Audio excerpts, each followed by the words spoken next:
Bueno, según el riesgo vamos a hacer distintos manejos. Bien, si tiene un riesgo bajo, incluso se puede, con un seguimiento muy cercano, se puede hacer de forma ambulatoria, ¿m? En el cual vamos a dar pautas de alarma al paciente, vamos a darle conductas que eviten la ingesta de potasio, se puede o no utilizar alopurinol inicialmente, de vía oral, y buena hidratación. Esto es lo más fundamental en el tratamiento de lo que es el síndrome de lisis tumoral. Y lo evalúo cada 24 horas, obviamente. Si vemos que hay algún cambio desde la clínica, es un paciente que requiere internación. Son pacientes delicados que hay que tenerlos sumamente presentes. Cuando el riesgo es intermedio, es un paciente que ya requiere internación, ¿sí? Esto del riesgo intermedio va a depender, como decía, del tipo de histología, el tipo de enfermedad, así que algunos solamente por el hecho de tener determinada patología, por ejemplo, una leucemia mieloide crónica o aguda, es un paciente que va a requerir internación para esto, ¿sí? Bueno, estos pacientes requieren una observación por laboratorio por lo menos cada 8 o 12 horas, ¿sí? Requieren abundante hidratación, dice aproximadamente 2,5 litros metros cuadrados, rondará entre los 3 y los 4,5 litros de solución fisiológica en 24 horas, siempre teniendo presente las características del paciente, porque bueno, tampoco queremos llegarlos a una sobrecarga, por supuesto. En estos pacientes habitualmente tenemos o un aumento de tenemos, sí, el síndrome de laboratorio ya definido, y lo que necesitamos es empezar a contrarrestar la hiperuricemia. Entonces se puede iniciar, o se debe iniciar el tratamiento con alopurinol inicialmente, ¿sí? También se podría con la uricasa, pero hay menos evidencia para esto. Esto haría que no aumente la producción, no elimina lo que hay, pero no permite que aumente lo que ya tenemos. Y bueno, las mismas prácticas que lo anterior, ¿sí? Hay que evitar el aporte de potasio y, si es necesario, algún quelante de fósforo. Pero bueno, lo más importante para mantener la función renal, que es fundamental en este síndrome, es la buena hidratación. Eso es fundamental para mantener el volumen urinario suficiente y evitar la precipitación. En un tiempo se hablaba también de corregir el pH urinario, pero eso se ha visto que es suficiente en realidad con la hidratación, y que de hecho si también modificamos el pH, lo que empeoramos es la precipitación del fósforo, lo cual empeoraría también la función renal. Bien, y después tenemos el caso de los que son de alto riesgo, que eso los tenemos que controlar de cerca, cada 6 o 8 horas. Obviamente están internados, llevan un monitoreo cardíaco y continuamos con líquidos intravenosos, pero acá ya el alopurinol no lo usamos rasburicasa, que lo que sí hace la rasburicasa es la transformación del ácido úrico a alantoína. De esa manera lo podemos disminuir, y de hecho lo hace rápidamente. Con las mismas conductas con respecto al potasio y el fósforo con respecto a los anteriores. Ahora, si el síndrome de lisis tumoral está establecido, tiene signos clínicos, hay insuficiencia renal, ¿sí? Es un paciente que requiere muchísima atención, es un paciente que rápidamente se nos va a empeorar, va rápidamente a aumentar los elementos intracelulares liberados, y esto necesita rápidamente un control. ¿Por qué? Porque se va a poner úrico, el volumen de líquido no lo va a poder liberar, el potasio va a aumentar, va a generar arritmias, puede generar tetania, genera un cuadro de extrema gravedad, entonces necesita un seguimiento muy estrecho, que lo vamos a seguir viendo más adelante. Estas guías no han cambiado mucho con respecto a lo que se ha visto en 2012, la última que hubo una actualización en 2020, perdón, y más o menos todas manejan lo mismo. Bueno, y estas complicaciones que presentan, hiperuricemia, hiperfosfatemia, hipocalcemia, hiperpotasemia y la falla renal, cada una tiene su forma de tratamiento inicial. Con respecto a la hiperuricemia, principalmente, como referí, tenemos el alopurinol, ¿sí? Que se usa en riesgo bajo y moderado, con una dosis inicial de 100 miligramos metro cuadrado, aproximadamente son cada 8 horas, se llega a ser a 200 miligramos cada 8 horas, o dosis máxima a 800 miligramos día, que hay que tener en cuenta que si no lo tolera vía oral, se puede utilizar endovenoso en los viales entre 200 y 400 miligramos día, 3 veces separadito, y una dosis máxima de 600 miligramos al día. Tener presente que la eliminación es renal y que cuando disminuye el clearance hay que disminuir la dosis de 50% o más dependiendo de cómo disminuye la función renal, porque cuando se acumula la dosis también tiene efectos adversos, puede dar un síndrome de Liel o un Steven-Johnson también, entre otras complicaciones. Bien, esta foto más bien en realidad lo que quiere mostrar es cómo desciende el ácido úrico con respecto al uso de la rasburicasa versus el allopurinol. Rápidamente se ve cómo en poco tiempo, ¿sí? Disminuye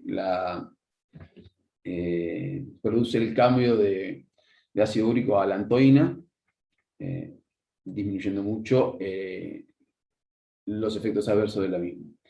El allopurinol a largo plazo también, pero bueno, es un síndrome muy rápido que para este caso no, para el caso en el cual ya establecido el síndrome no nos estaría sirviendo.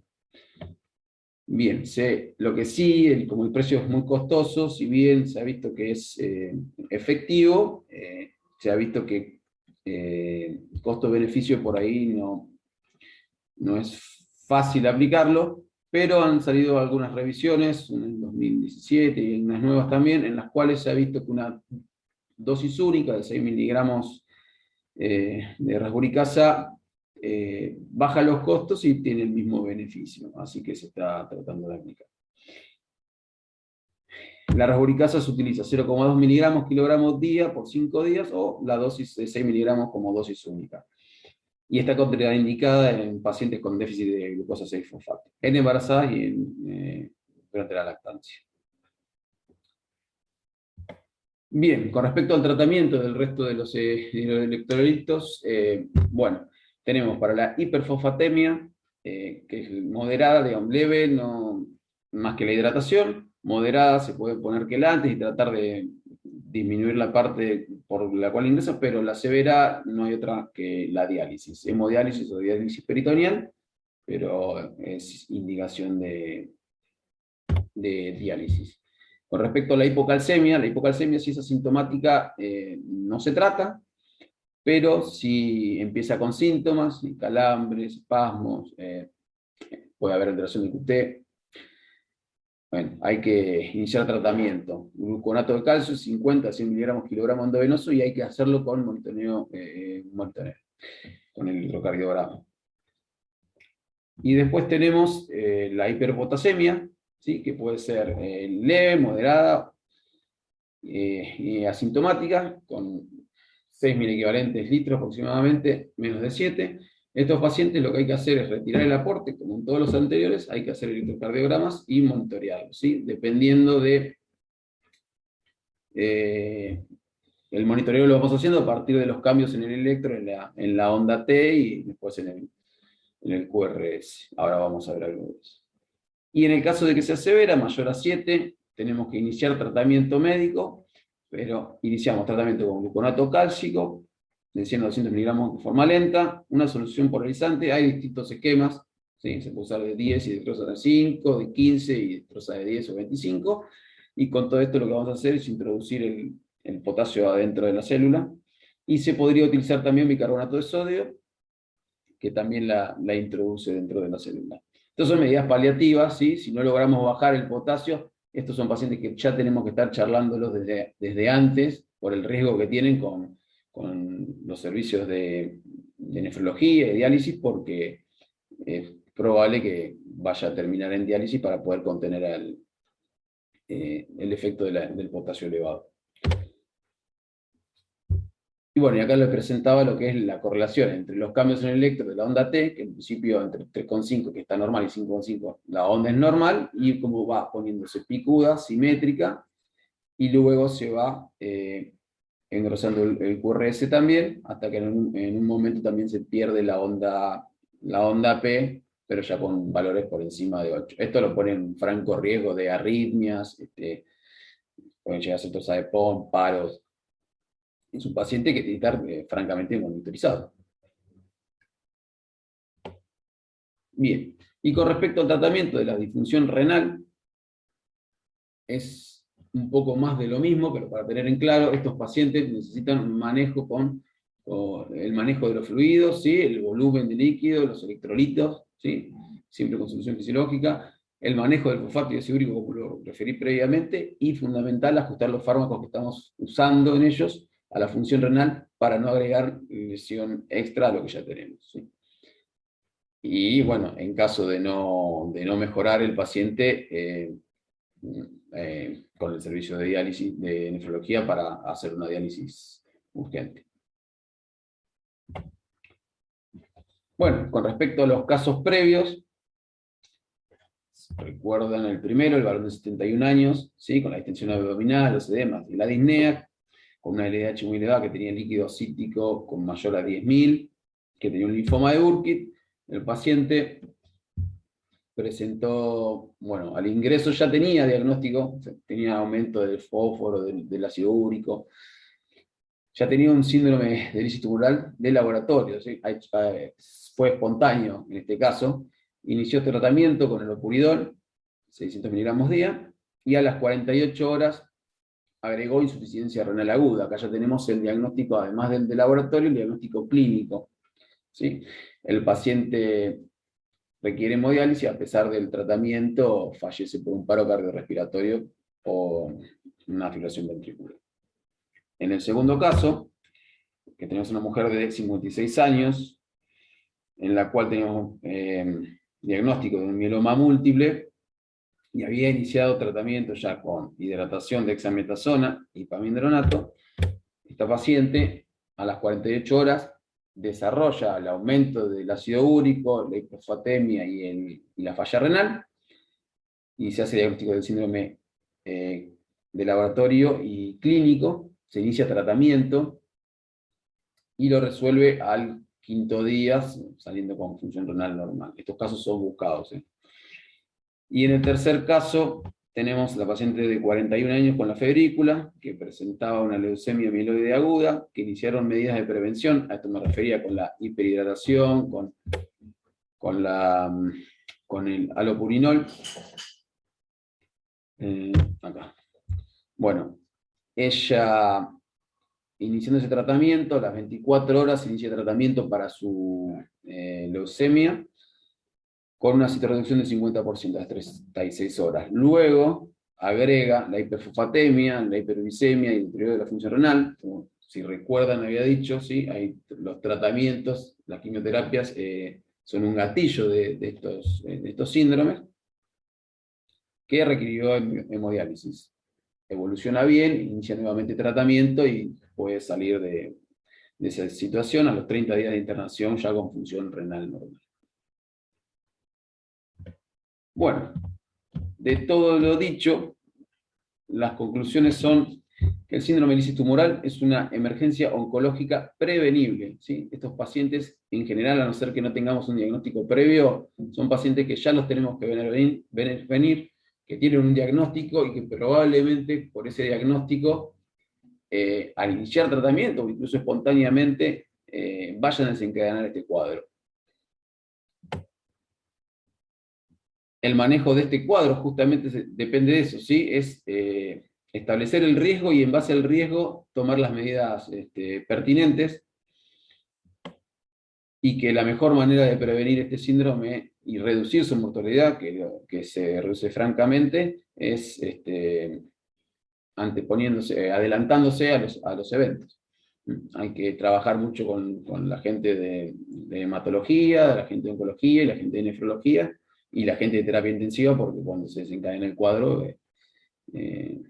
lo hace de forma rápida y bueno, vamos a necesitar trabajo en conjunto. Bien, y eso sería todo. Bueno, Luis, muchas gracias.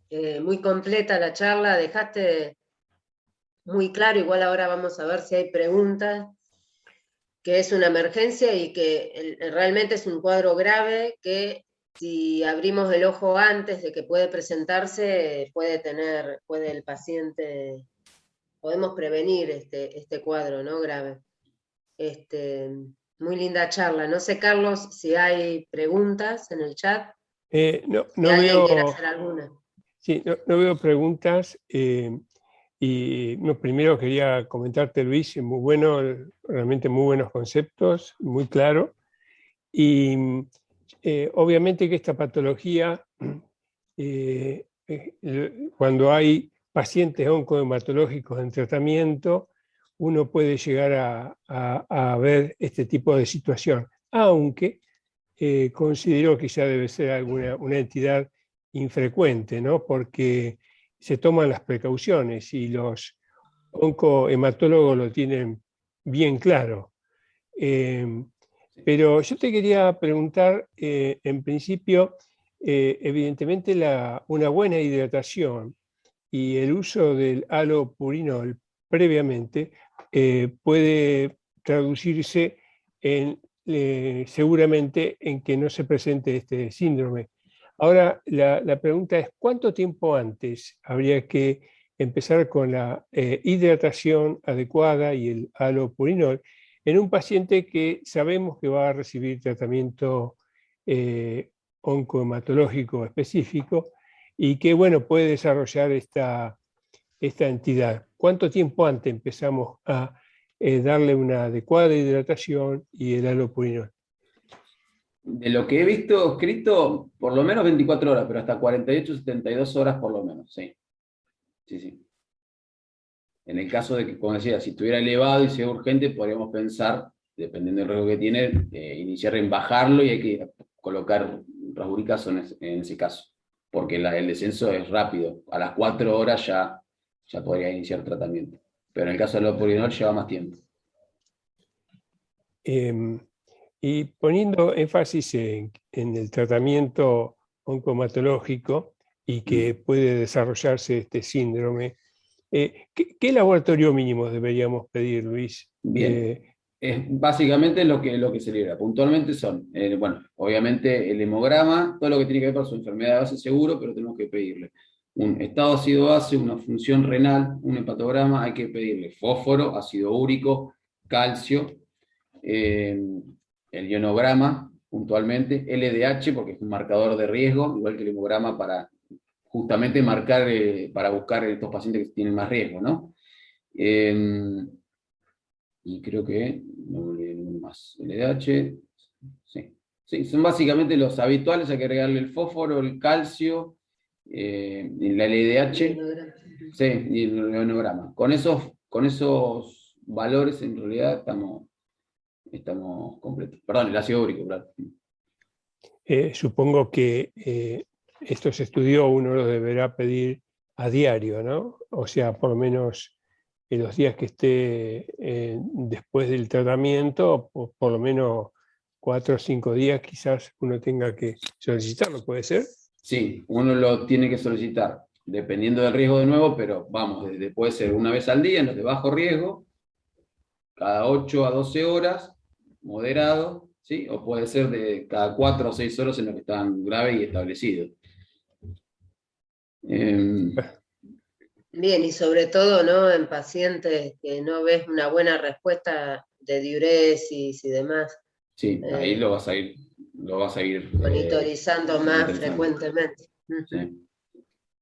Muchas gracias, Luis. Sí, muy linda charla, muy completa. Romina.